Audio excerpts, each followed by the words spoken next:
Hey guys, welcome back to the channel. Today I want to be talking about what you should do after a power outage, because if your power's been out for a little bit of time, there might be some maintenance that you need to do on your aquariums. And what brings this up is last night we actually had the power go out up the street I live, and it was off for about 4 hours. So during that time, it was basically at night, and it came back on about 1:40 a.m.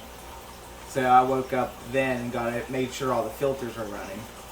But basically, when a power outage happens, of course there's no power, nothing's in your tank is running.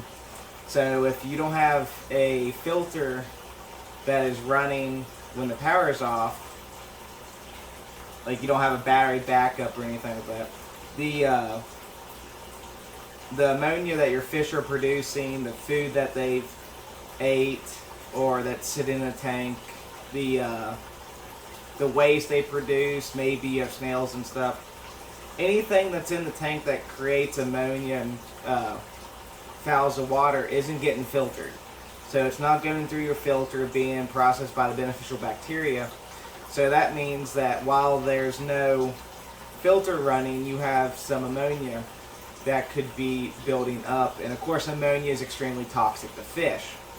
Also, your nitrites isn't being converted, and of course your nitrates aren't getting converted either. So what you want to do when you have a power outage, now if it only is out for like an hour, I wouldn't worry about it. But when you start looking at 4 to 8 hours or longer, you definitely need to think about doing a water change. And that way you get out all that harmful ammonia and nitrates that have collected inside your aquarium while your filter is not running. Also, doing a water change will kind of help replenish the oxygen in the water, because you'll be removing old stale water that wasn't being circulated by either an air stone, a sponge filter, a circulation pump. Anything that moves the water that would create a agitation and stuff that creates oxygen exchange at the surface. By changing your water, one, you're giving them fresh water that is constantly moving out of either a water change system such as an Aqueon or a Python system, or doing the bucket method where you're dumping buckets into it, or having a submersible pump the water in for you. All that water that's being moved is potentially oxygenating the water that's left in your aquarium. And of course that water is splashing at the surface and causing that surface agitation, which is therefore increasing oxygen getting into your tank. Because you got to think, if there's nothing running in the tank, there's no water movement, so there's no oxygen exchange. The only movement in the water is from your fish swimming back and forth. So when the water is not moving, your fish are stressing out more because there's not as much oxygen. If oxygen is off for a substantial amount of time, even your beneficial bacteria will start dying off, because they also need that oxygen for them to thrive and multiply. So then you're stuck with, a low oxygen environment, high ammonia, potentially high nitrates, and nitrites. And of course it's even worse if you haven't done a water change in a while. So it's a really important thing to do, just the water change. You can even gravel back if you want to, but at least do a 30 to 50% water change depending on how long your power's been off. Now another thing to think about is when the power's off, there's no heat. There's no heat heating your aquarium's water. So if you have fish that are needing temperature between 78, 82 degrees or whatever, and there's no power, no heater running, and that water temperature drops, it may take a while for your heater, or if you heat the room, to re-get the temperature in your water back up to where it should be. So therefore doing a water change there too, and gradually increasing the temperature, you can bring your aquarium water back up to the temperature that you need it, and that therefore your fish won't be so stressed out. That's what I'm going to be doing for the rest of the day, is touching up on some of the aquariums. If you have multiple aquariums, it's best to hit the aquariums that, one, you either haven't done water change in a while, or aquariums that are stocked heavily, that have a lot of fish. Now if you have like an aquarium with like 1 or 2 fish, you could probably get away with it, and you could do like a small water change, like a 5 or 10%. But when you start looking at like the aquariums I have here, the 75 gallon beside me has 10 to 15 fish, I think, in it.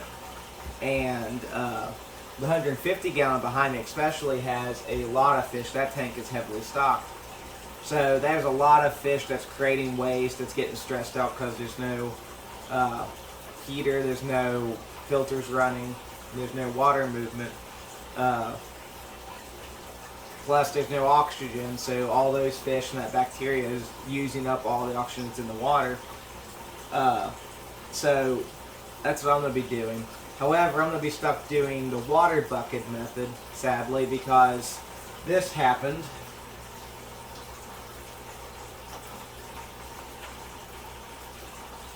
So I use the Python system, and that's a big time saver, and you don't have to work as hard because all you're doing is sticking a hose into your aquarium and running from your faucet.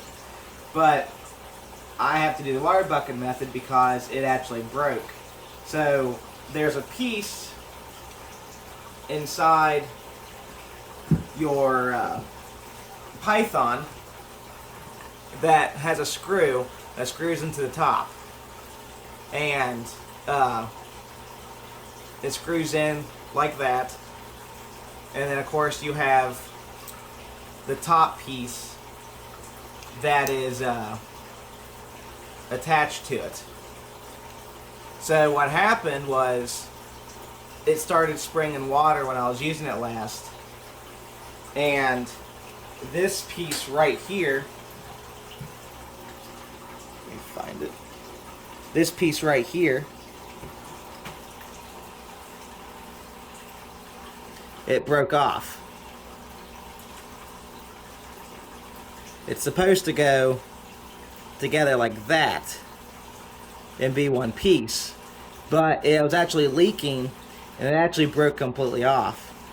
So unfortunately I either got to fix that or make another, or go buy another piece. Luckily those aren't too expensive, but I might actually buy 2 just in case that happens again. But that created a mess. It was shooting water all over the kitchen, the floors were wet and the counters were wet. And I didn't even know that was happening until my wife told me, so I had to clean up all that water. But yeah, I'm definitely going to be doing water changes on several tanks, I think, today and probably tomorrow, because there's no way I can do 20 fish tanks worth of water changes with my 30 gallon hot water tank. But I'm going to be hitting the tanks, like I said, that are higher in stocking. So I'm going to hit my 75 gallon full of African cichlids, then the 150 gallon with Central American fish and some other stuff. And there's a 40 gallon breeder that the camera is on right now that has a whole bunch of convict cichlids that's been breeding. And there's a marble goby that lives in there to kind of help keep the population down. I just need to go through and get all the males and females out of the tank so they can quit reproducing. But it's really neat to watch them. Other than that, most of my fish tanks aren't heavily stocked, so I'm not going to worry too much about it. But I just wanted to let you guys know just some tips of what you should do after you've had a power outage, and that way you have a less likely chance of having fish that's stressed out longer than they need to and develop like an illness like ick or something. And also that your water, it's not too foul, and hopefully you don't lose any fish. Also, another thing to note is luckily, I didn't feed my fish before the water changed, or before the power went out. I was about to go feed them, but then the power went out right before we got done eating dinner. And I decided not to feed my fish for that night because I just didn't want that added waste in the tank. So them missing a day of feeding won't affect them. It's like, if you think about what they're in the wild, they don't eat every day. Maybe some places, some fish do, but I didn't feed them because I didn't want the added waste. That way I can have time to do the water changes that are necessary to keep the water parameters in check.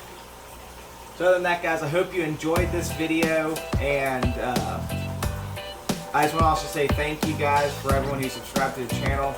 It's been crazy lately. It's went from, I think I had like 60 subscribers all up to 98 or 99 at the moment that I filmed this, and it's shot up a lot within the last couple of months. My views have went up, so I just want to thank each and every one of you guys who are watching and clicking on these videos. If you like to see more stuff in the fish room with the 20 or so fish tanks that I have, and maybe how-tos and just species profiles and helpful tips,